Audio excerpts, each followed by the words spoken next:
అమ్మగారు, అమ్మగారు, ఎవరు? నేనమ్మా, సీతని. ఏంటి సీత, రోజు ఇలా అయితే ఎట్లా? అమ్మా ఏమనుకోవద్దమ్మా, వేరే ఇళ్లలో పని చేసుకొని వచ్చేసరికి లేట్ అవుతుంది. ఏమనుకోవద్దమ్మా, కొంచెం అర్థం చేసుకోండి అమ్మా. ఏం చేయను, ఈరోజు బాగా లేట్ అయిపోయిందమ్మా. బాబుని కూడా పక్కింటి వాళ్ళకి ఇచ్చేసి వచ్చేసానమ్మా. రోజు ఇదే కథ చెప్తావా? అమ్మమ్మ ఇవాళ ఒక్క రోజే కదమ్మా. రోజు రోజు రోజు ఇదే రోజే, ప్రతిరోజు ఇట్లానే చెప్తా ఉంటావు. అమ్మమ్మ అమ్మమ్మ, దయ చూపించండి అమ్మా నా మీద. ఏమనుకోవద్దు. ఏంటో నా రాత, ఎన్ని చేసినా నా జీవితం మాత్రం మారట్లేదు. ఈ బాధలు పడుతూనే ఉండాలి. ఏంటి అంటున్నావు? ఏమి లేదమ్మా, నా జీవితం కోసం నేను మాట్లాడుతున్నాను. ఏంటో నాకు ఈ తలరాత, ఎన్ని చేసినా ఎన్ని చెందినా రాత మాత్రం మారట్లేదు. ఏంటి సీత, నువ్వే మాట్లాడుకుంటా ఉంటావు. ఏం చేయనమ్మా, నా రాతకు తగ్గ. హాయ్ ఫ్రెండ్స్, ఎలా ఉన్నారు? ఏదో ఈ సిరీస్ స్టార్ట్ చేసావు, మీ సపోర్ట్ నాకు కావాలని కోరుకుంటున్నాను. కొంచెం కొంచెం మిస్టేక్స్ ఉంటే అర్థం చేసుకోండి. ఇప్పుడే కదా స్టార్ట్ చేసింది. ఏదో మాకు తోచినట్టుగా చేస్తున్నాము. మీరు సపోర్ట్ చేస్తారు, ఏమైనా మిస్టేక్స్ ఉంటే చెప్తారని కోరుకుంటున్నాను. నచ్చితే లైక్ చేయండి, షేర్ చేయండి, కామెంట్ చేయండి, సబ్స్క్రైబ్ చేసుకోండి. ప్లీజ్ సపోర్ట్ చేయండి ఫ్రెండ్స్. ఒక ఆడవాళ్ళు ఎలా ఉంటారో చూపించడానికి. అమ్మగారు, అమ్మగారు,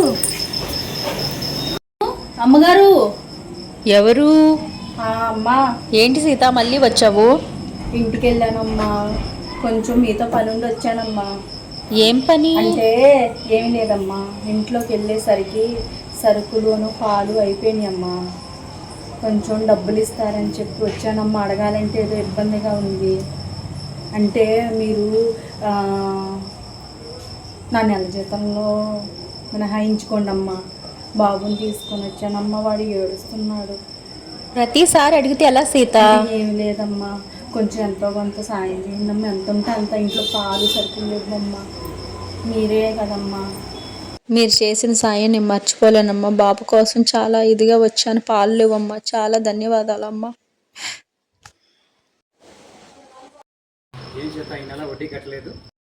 ఈ నెల చాలా ఇబ్బందిగా ఉందయ్యా. వచ్చే నెల 2 కలిపి కడతానయ్యా. ఇబ్బందిగా ఉండి ఈ నెల ఆపానయ్యా. నువ్వు కలిసి డబ్బులు అయితే తీసుకుంటారు కానీ వడ్డీ కట్టరా? అయ్యా, ఈ నెల చాలా ఇబ్బందిగా ఉందయ్యా. పిల్లడు పాలు కూడా లేక చాలా ఇబ్బంది పడుతున్నానయ్యా.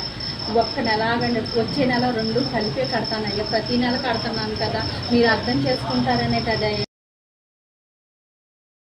ఏంటి డబ్బులు ఉంటా, చేతిలో డబ్బులు ఉన్నాయి? అయ్యా, ఈ పిల్లడు పాలు కానీ అయ్యా, ఇంటిగా పని ఆమె దగ్గర అడిగి తీసుకొని వచ్చానయ్యా. ఇవాళ ఇయ్యేనయ్యా, ఇంట్లోకి తింటాను కూడా లేవయ్యా. బాబు పాల కోసం తీసుకొని వచ్చానయ్యా. వచ్చే నెల కలిపి కడతానని చెప్తున్నాను అయ్యా, అర్థం చేసుకోండి అయ్యా. అయ్యా, మీ కాళ్ళు పట్టుకుంటానయ్యా. నేను పని చేసే కాడ డబ్బులు తీసుకొచ్చానయ్యా బాబు పాల కోసం. అయ్యా అయ్యా, ఈ ఒక్క నెలాకండి అయ్యా. అయ్యా అయ్యా అయ్యా.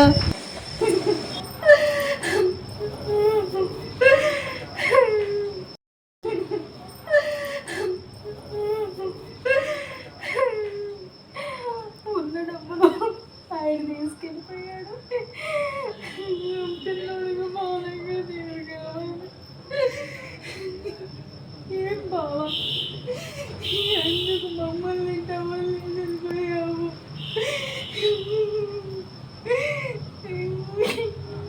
మిమ్మల్ని ఎందుకయ్యా ఇలా చేశావు? మేమే తప్పు చేశాము. చావటానికి కూడా దేవుడికి ఇష్టం లేదనుకుంటా. మగాడి దారి మగాడు తెలుసుకుంటాడు. ఆడికి చావటానికి కూడా భగవంతుడు స్వేచ్ఛనివ్వలేదు. బిడ్డలనే బంధాలతో మా చేతులు కాళ్ళు కట్టేస్తాను భగవంతుడు. ప్రతి ఒక్క ఆడదానికి ఎందుకు ఇలాంటి శిక్ష? ఏం తప్పు చేశాను భగవంతుడు? కష్టాలు నా బిడ్డ నేను ఎలా తీర్చగలను? ఈ పోరాటం చేయాలి నేను ఎన్నాళ్ళు. తల్లిదండ్రులుగా దేనికి ఇదవలేకపోతుంది. తండ్రిగా బాధ్యత లేకుండా తన దారి తను చూసుకున్నాడు. ఎన్ని నెలలు అయిపోయింది ఇంటి నుండి వెళ్ళిపోయి. తను బిడ్డలు కూడా తీర్చలేని స్థితిలో ఉండిపోయావు. మృగాలకు కూడా ఉంటుంది ఎంత ప్రేమ బిడ్డల మీద ఆలోచన. మృగం కంటే దారుణమైపోయాడు తిను. నన్ను క్షమించు నాన్న. నీకు నీ పోతున్నాను.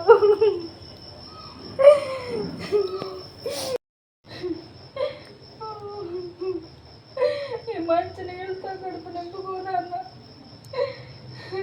4 ఇళ్ళల్లో పని చేసినా కూడా అన్నం పెట్టలేకపోతున్నా. మీ నాన్న చేసిన అప్పులు మాత్రం నేను కట్టగలుగుతున్నాను నాన్న. ఎందుకు బావా ఇలా చేసావు? ఎందుకు ఇలా చేసావు బావా?